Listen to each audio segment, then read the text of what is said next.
Okay, so let's do a video on Jynweythek Ylow. First track on Drukqs.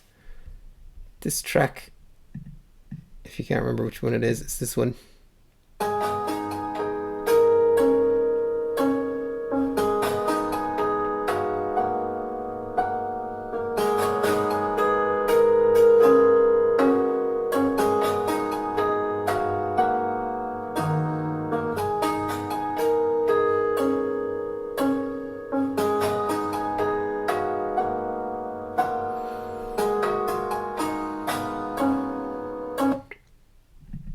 Oops, ran out of bandwidth or something.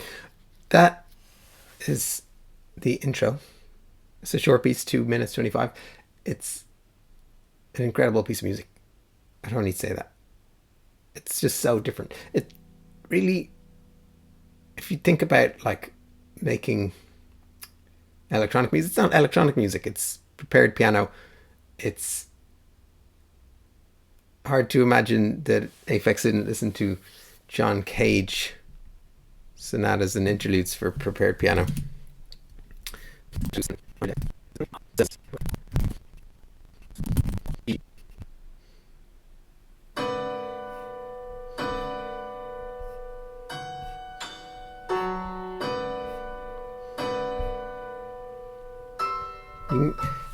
You can get it for 60 sec, whatever that is. So this is the first ever prepared piano. Yeah, 1946 to 48. So, whoa, come on, 1946 to 48. It's definitely, that was the first prepared piano where John Cage was creating a dance piece, a piece for dancers, for the Mercer Cunningham dance group, and he decided to make a piano piece, but prepared the piano with like pieces of wood and nails inside the piano, and then make all these plinky plonky sounds when you hit different keys. And some of the keys were more tonal. I can't remember which one I like the most. This one's pretty cool. So this was written in 1948. And these pieces, you know, they sound quite weird, but there's a lot of structure in them. I remember, I think number 4 is.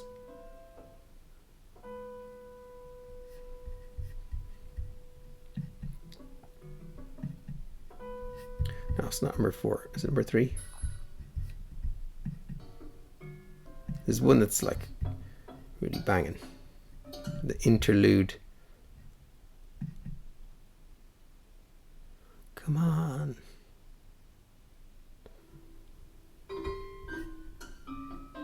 Very weird. Oh yeah, number 5. Love number 5.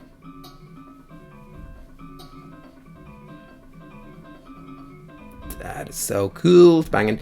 Anyway, so it's like a first version of a sampler, really, if you think about it, because he was like triggering these real sounds with the keys. So Aphex definitely listened to that, knew about that, and then he decided to do these prepared piano pieces when he was making Drukqs. Whatever, he's like, I can afford a Disclavier, the Yamaha grand piano that you can control by MIDI with a computer. So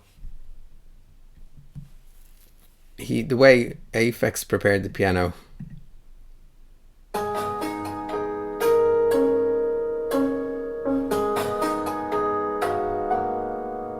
gives a mixture of tonal piano sounds and percussive sounds, but with the hammers hitting metal objects inside the piano.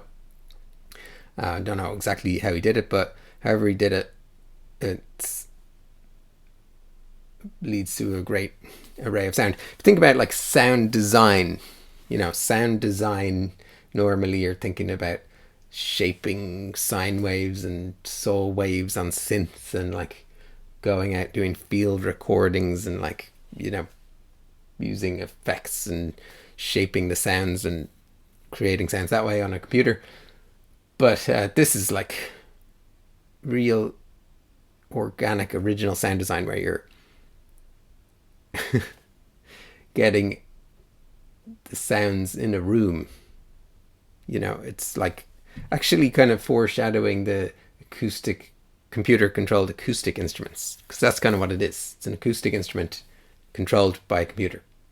So the hammers are being triggered by MIDI and then hitting the various sounds. But wow, imagine how good it would have sounded in the room there. And he was capturing it then with great mics. I always wonder, like, you know, what mics is Aphex use? He like never goes on the internet and says, my favorite microphone is the 8kg whatever. But obviously he does know a lot about capturing acoustic sounds because it sounds so good. So nice mics, nice preamps. He's got all that gear. And that's just the production and the sound design. And then you're looking at the composition, the notes. So the notes of this piece will have a look at it section by section. And an interesting version is this piano version, which is Alina Ezhakova.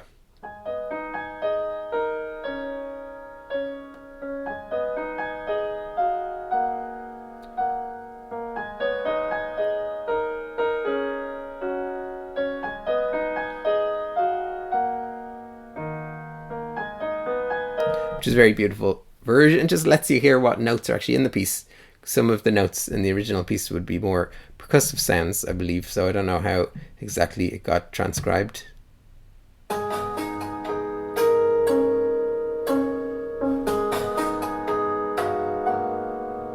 There is a bit of tonality maybe in all the notes. I can't transcribe that, but there is also a transcription on the internet. Transcribed by Megan L. Nell. Thank you very much, Megan L. Nell. So 120 BPM. Oh, look at that key signature. Yum, yum, yum. 7 flats, which means in the key of C flat, which is like also the key of B natural, isn't it? So I'm not sure what the thinking is there. Writing it in C flat rather than B natural. But you could just play it with no flats at all. That would be in the key of C. It would be much easier to play and it would just be one semitone higher. But I did try and play a bit of this and it's really hard. And I'm not a great reader, but it's like kind of like...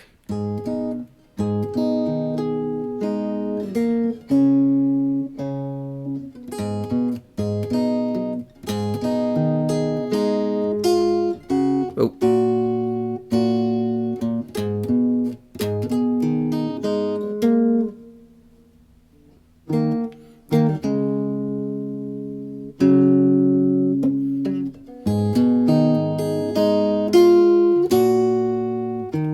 Yeah, so that was the first 1, 2, 3, 4, 5, 6, 7.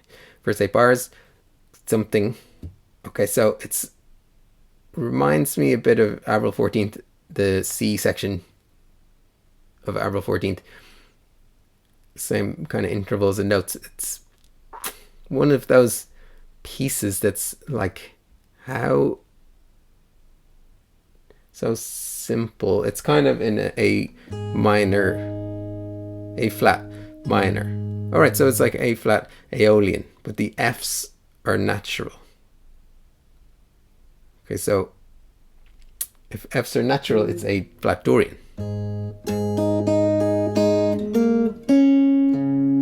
So I probably would have written this in the key signature of G flat, which would be, you don't need the F flat, just 6 flats, easy peasy to read then. Not okay. Anyway, back to the B do do do do do do. So essentially the melody is do do do do do do do do do do do do do do do do do do. Very simple, haunting melody like only Aphex can do. So another thing about this written out here, I was playing it for a while. I was like, it doesn't sound right, doesn't sound right. And then after ages, I realized it's 2 treble clefs. Normally, piano is treble clef and bass clef. So I was just assuming this was bass clef, and it's not. 2 treble clefs. So because it's quite high in the left hand, I suppose, so treble clef, and higher in the right hand. But it's good transcription, sounds good. You know, just have a look at it there if you want. So it's like an A minor, the left hand, A flat minor triad, do do do do do do do.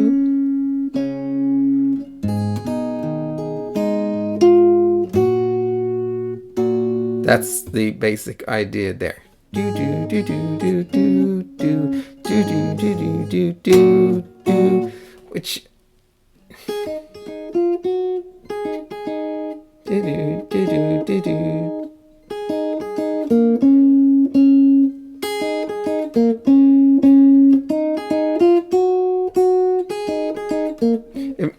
I don't know. It's hard to, like, I've talked about this before. Melody's so mysterious.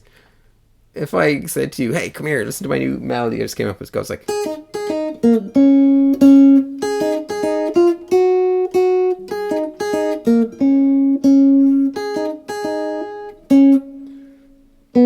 Whatever. Oh, I got the last bit wrong.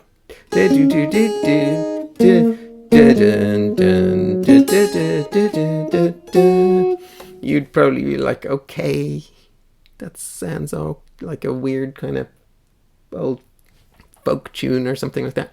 But when you put it all together with the way he harmonized it and the sounds of the prepared piano, you get just really incredible piece of music. And it's, look, taking it apart, you can appreciate it. That's why I do these videos.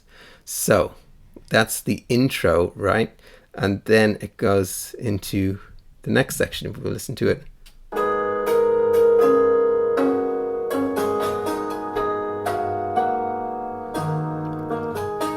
So continuing, but with variation. There's so much variation, all tiny changes that.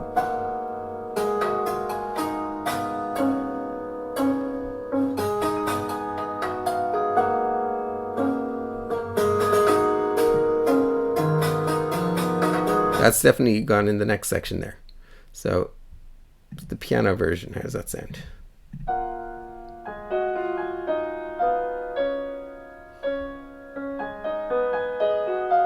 With the 16 notes coming in. Oh, there.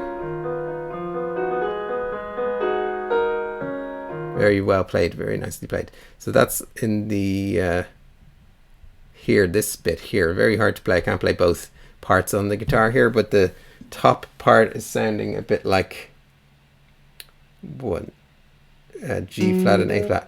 Da one da da da dum dum dum dum dun dun dun dun dun dun.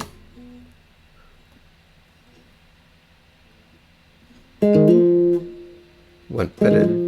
One take a dun dee dun dun dun dun dun. I'm in the way, move me. And then da one do dee do do do do do. Okay, something. Do do do do do do do do.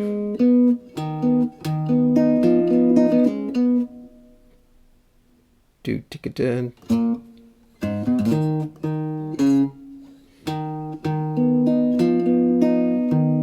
Something like that. And oh yeah, so in this bar 17 you've got this chord E flat and then G flat and A flat. Very wide stretch on guitar, but nice chord. Basically two tones on top of each other, like when you play C, D and E. It's that chord. And then dun, dun, dun, dun, dun, dun, dun, dun, dun, dun, dun, dun, dun, dun. So this part is all like A Dorian.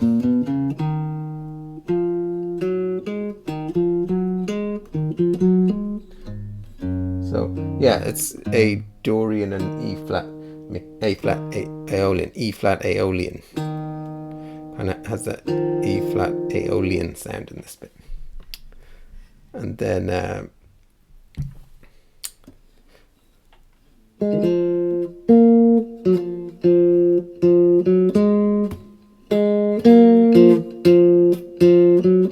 Okay, then it goes in the next section with these octaves.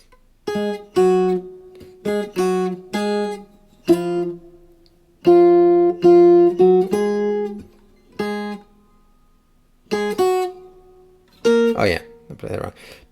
So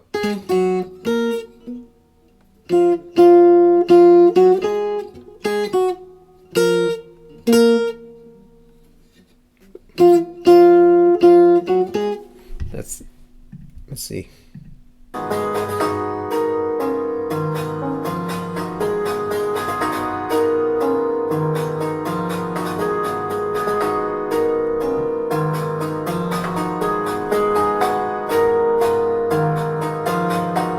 So that's in Alpha 14th as well, where sometimes the simple variation is just add another octave on top. It's kind of building up a bit.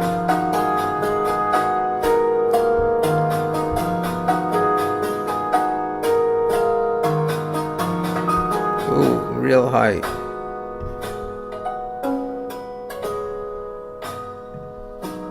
And it builds into this section then, which is really beautiful. This. So.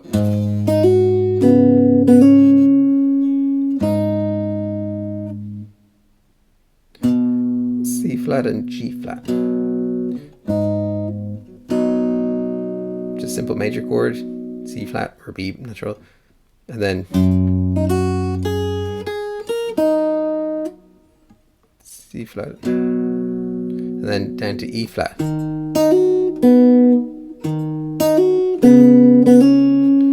G.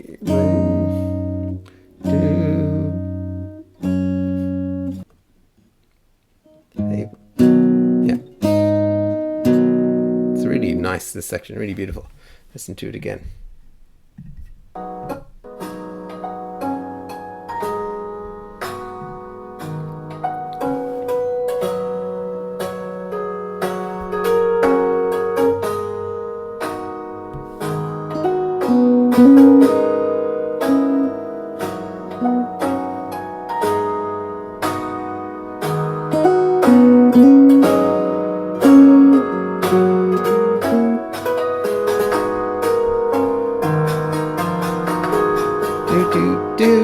This is the A section again. Do do do do do.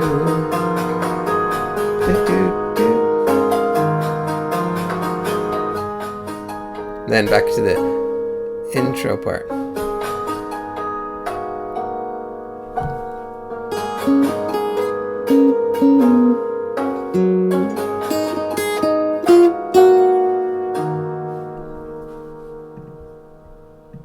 And that is it, the whole thing. So it has this structure. I was saying this is the intro, but it's like the A section, 1 2 3 4, 1 2 3 4, A section, then A section again, then B section, 1 2 3 4 5 6 7 8.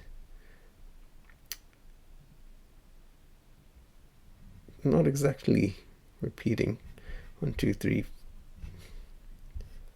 when it goes into this bit. So the B section is kind of, B section is and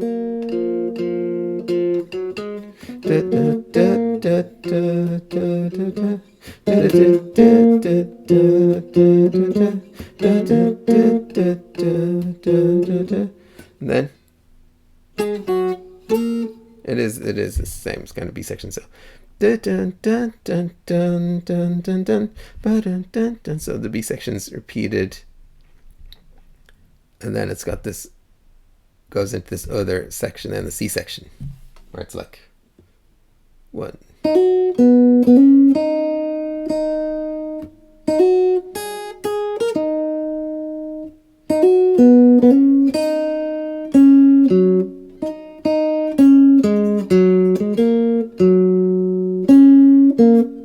I love that. That C section. Daddy da da da. Daddy da da da da da. Daddy da da.